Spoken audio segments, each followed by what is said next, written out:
আমাদের প্রত্যেকের জরুরতের প্রয়োজন আছে, জরুরত নিবারণ করতে হয়, অর্থাৎ টয়লেটে যেতে হয়, ইস্তেঞ্জা করতে হয়।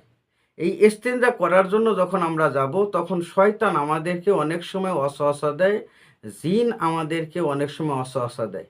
বাথরুমের মধ্যে কিন্তু খবিশ জিন থাকে। এই জন্য বাথরুমে প্রবেশ করার সময় একটি দোয়া আছে।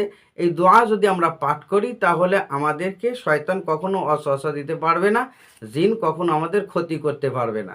সেই দোয়াটি হলো, শুনে নেন, আল্লাহুম্মা ইন্নি আউযু বিকা মিনাল খুবসি ওয়াল খাবাইস। আল্লাহুম্মা ইন্নি আউযু বিকা মিনাল খুবুসি ওয়াল খাবাইস।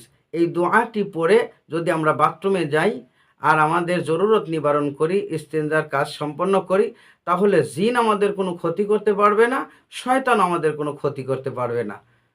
এজন্য এই দোয়াটি বেশি বেশি পড়ার জন্য চেষ্টা করব।